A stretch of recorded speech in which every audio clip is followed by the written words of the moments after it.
At the beginning of 2021, I reflected on how this is an in-between year. The pre-COVID world has gone, and we are stumbling towards some kind of life after COVID, even if we still don't really know what that will be yet. And one way to use this in-between time well would be to ask the question, when this is all over, what kind of world do we want to go back to? And what kind of world might Jesus want us to go back to? That's why at stages during 2021 we are journeying through the Sermon on the Mount, Jesus' most important formative piece of teaching. It's his vision for his people, his manifesto, and it offers us some answers about what kind of people he wants us to be.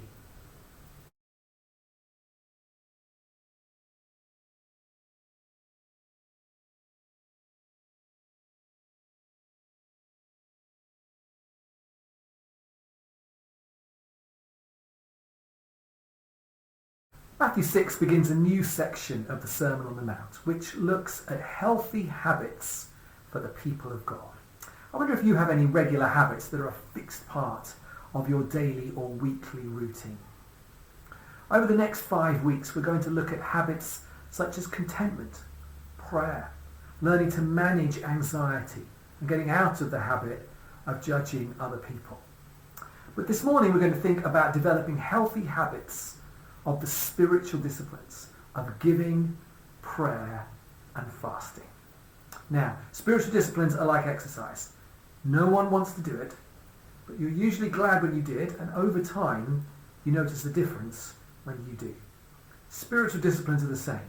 We rarely want to do them, but we're often glad when we did, and over the time, we notice the difference when we do. Of the 3 spiritual disciplines mentioned here, giving, prayer and fasting, I wonder which ones you are familiar with. As part of our congregational survey, we asked people how often they pray. From the responses we've collated so far, nearly everybody said they pray either weekly or daily. That's amazing. As a vicar, you will imagine that makes me very happy. But I wonder what the answers would have been if we asked about fasting. Now, as we read this passage, as we read Matthew 6, it's important to recognise that there were publicly recognised communal habits of giving, prayer and fasting.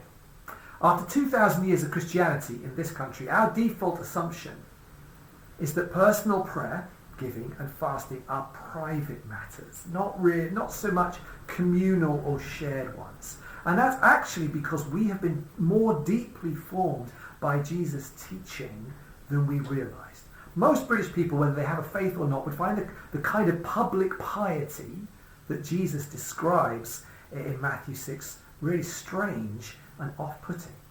But participating in the set communal practices of giving, prayer and fasting was perfectly normal in the first century for the Jewish community.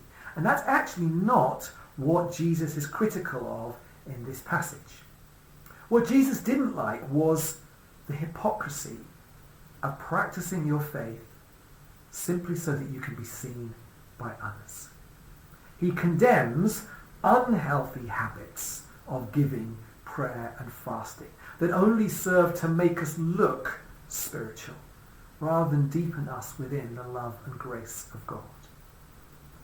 So the shift he's outlining is away from public demonstration to private practice.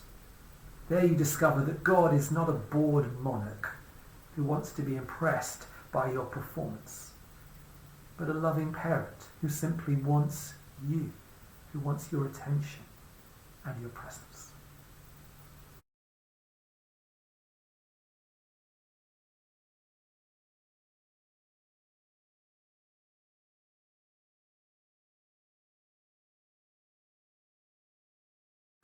As society continues to reopen, we are each going through another shift in how our lives work.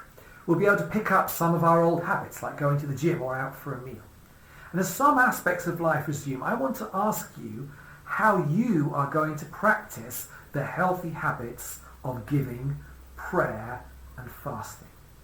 How can you give financially out of your income as an act of thanksgiving and trust?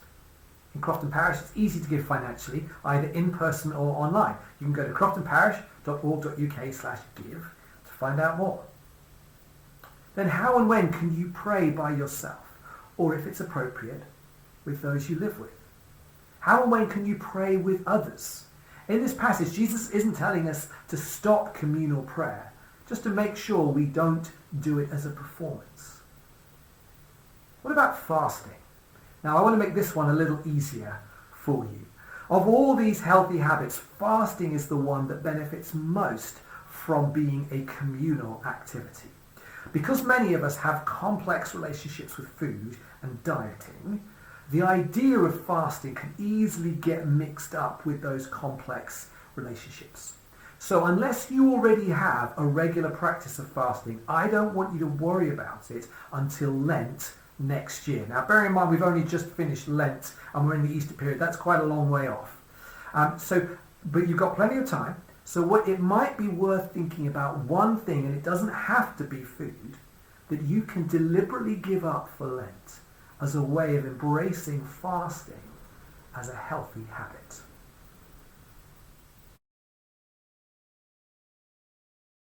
Of course, habits of prayer, giving and fasting aren't learned in a moment or even in a year. They're learned over a lifetime, and actually they can only be learned over a lifetime. They don't change us so much as grace, the grace of God, changes us as we practice them. Richard Foster, the great spiritual writer, says this, that the spiritual disciplines put us on the path of discipleship, where the Holy Spirit slowly helps us become more like Jesus. But if we don't get on that path, he can't do what he needs to do. But it's not the path that changes us. It's the Holy Spirit. Maybe your prayer life dried up during lockdown. I promise you, there is not a single person in this church, including me, whose prayer life hasn't dried up at some point. Don't beat yourself up. Just get back on the path. Maybe giving something up feels like the most difficult thing in the world. Again, don't worry about it. But set yourself a small target for Lent next year and share it with some close friends. Maybe trusting God enough to give financially just feels terrifying. That loss of income. Same advice. Don't worry, don't panic. Set yourself a small target to begin with. Share it with some close friends, and then do it. The Sermon on the Mount is Jesus' manifesto for a new world. When we think of a new world or a better world, we tend to think of technological improvements or breakthroughs in science or medicine, external changes that will improve our quality of life. That's what we think a new world looks like. It's kind of like an exercise in science fiction, hoverboards or something. And that's not wrong. But Jesus' idea of a new world is of people who are being made new, becoming more like him. And one of the ways this happens is through practicing healthy habits of giving, prayer, and fasting. He is most concerned that actually, regardless of our external circumstances, we can be changed internally, becoming more like him, who practiced all of these habits himself.